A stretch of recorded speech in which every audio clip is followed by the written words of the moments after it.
నమస్తే, welcome to Telugu Rajyam. నేను మీ Ram. Tadipatri TDP municipal chairman J C Prabhakar Reddy గారు మొన్న ఒక మీడియా ప్రతినిధితో మాట్లాడుతూ కొన్ని వ్యాఖ్యలైతే తమ పార్టీ మీదే చేయడం జరిగింది. గతంలో ఏవైతే పథకాలు ఉన్నాయో అవన్నీ మాకు సక్రమంగా అందేవి, ఈసారి మున్సిపల్ ఎలక్షన్స్లో టీడీపీ గెలవడం కష్టమే అన్నట్టుగా మాట్లాడడం జరిగింది. ఎందుకు ఈ అవిశ్వాసం ఆయనలో ఏర్పడింది అన్న అంశం గురించి ప్రముఖ పొలిటికల్ అనలిస్ట్ కేఎస్ ప్రసాద్ గారు ఉన్నారు, ఆయనతో చర్చిద్దాం. సార్ నమస్తే.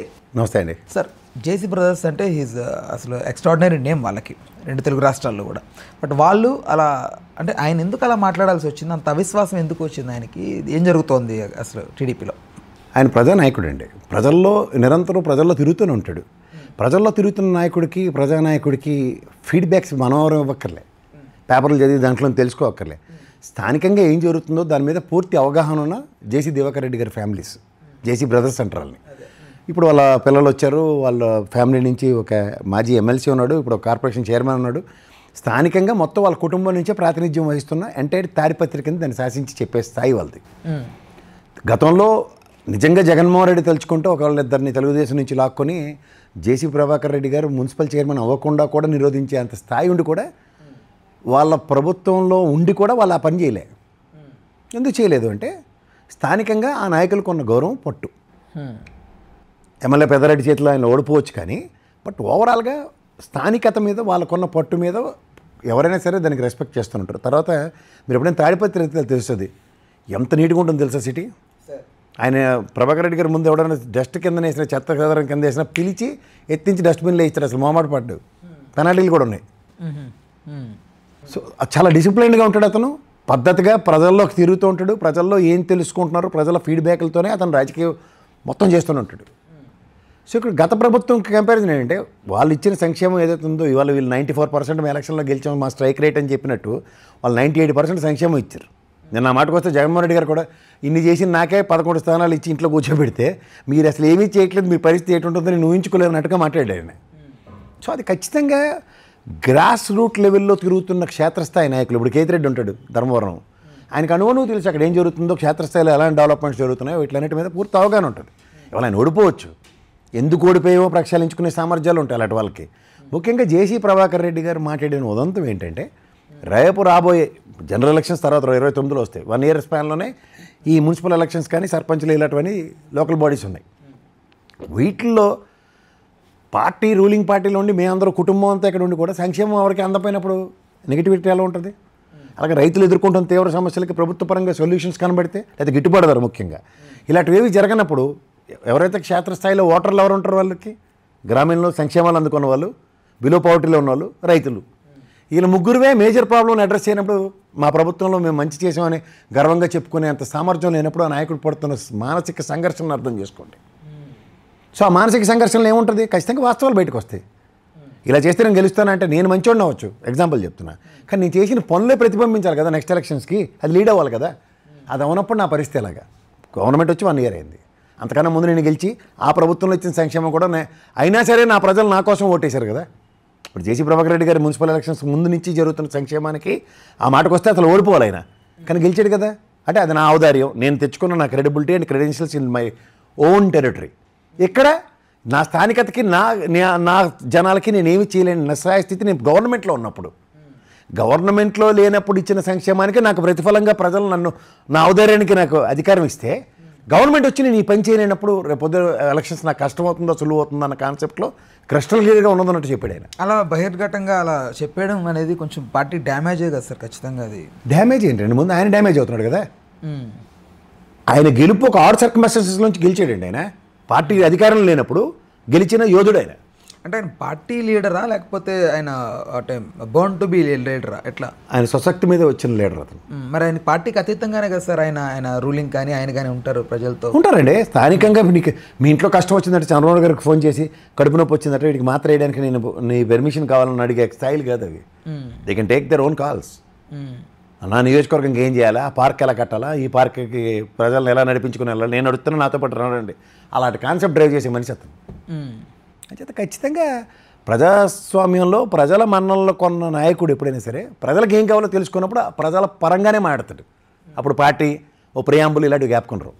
కంపారిటివ్లీ వైసీపీ లీడర్స్ పోలిస్తే వాళ్ళు ఎన్ని డౌన్స్ ఉన్నా కూడా వాళ్ళు ఎక్కడ బహిర్గతంగా వచ్చి మేము ఇట్లా మా పరిస్థితి ఇలా ఉంది మాట్లాడరు. బట్ అలా గతంలో కూడా అచ్చెన్నాయుడు గారు కూడా అలా మాట్లాడారు, పార్టీ లేదు ఏం లేదు మొత్తం అయిపోయింది అన్నట్టుగా ఆయన కూడా మాట్లాడడం. ఇలా వాళ్ళే ఎందుకు సార్ టీడీపీలో ఇది ఉన్నా ఏముంది, వాళ్ళకి నాయకుడు పైన నడిపించగలడం ధైర్యం ఉంది. అలాగే జగన్మోహన్ రెడ్డి గారే సర్వం తానే అన్నప్పుడు వాళ్ళు ఎందుకు వచ్చి మాట్లాడాలి? ఇప్పుడు ఈ ఎలక్షన్ గెలిచిన తర్వాత ఇలాంటి జేసీ దివాకర్ రెడ్డి గారు, ప్రభాకర్ రెడ్డి గారు లాంటి వాయిస్లు ఖచ్చితంగా వైఎస్ఆర్సీపీలో కూడా ఉంటాయి. ఎందుకంటే స్థానికతను నమ్ముకొని స్థానిక లీడర్లకి ఔదార్యంతో గెలిచిన పార్టీ అయినప్పుడు ప్రశాంత్ కిషోర్ గడి తని తగిలిసిన బ్యాచ్లు, ఈ రిషిగడు ఇలాంటి పనికిమాలిన వేదవులతో కాకుండా నెక్కాసైన రాజకీయం చేసిన జగన్మోహన్ రెడ్డికి ఇలాంటివి ఖచ్చితంగా ఉంటాయి. ఇక్కడ స్థానికంగా ప్రతి దగ్గర నిలబడి మాట్లాడి, ఇప్పుడు మొన్న అసెంబ్లీ సెక్షన్స్లో కూడా రామమూర్తి గారు, కోన రవికుమార్ గారు, చాలామంది ఎమ్మెల్యేలు మాట్లాడిన మాటలు చూడండి.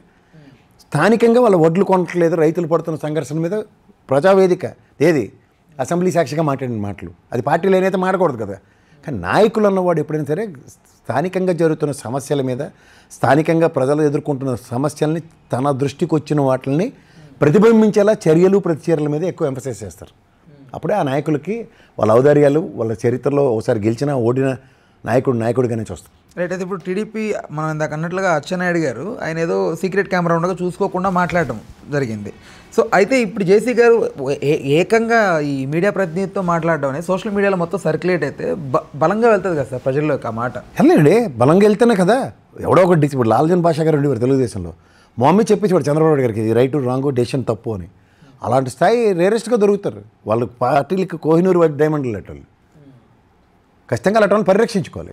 స్థానికంగా జరుగుతున్న ఫ్రిక్షన్స్ని ఆయన చూడండి, ఆయన వీడియోలు ఎలా ఉంటాయి, జనాల్లోకి ఆయన సరిగ్గా లేకపోయినా ఒక చేయొత్తో అలా నడుచుకుని వెళ్ళిపోతుంటాడు. ఆయన నిరంతరం ప్రజల్లో ఉంటాడు. ఆయన ప్రజల్లో ఉన్నోడికి ఏం తెలుస్తుంది, ప్రజలు ఏమనుకుంటాడో తెలుస్తుంది. ప్రజల్లో లేనోడికి గాలి కబుర్లు చెప్పుకు తిరుగుతూ ఉంటారు.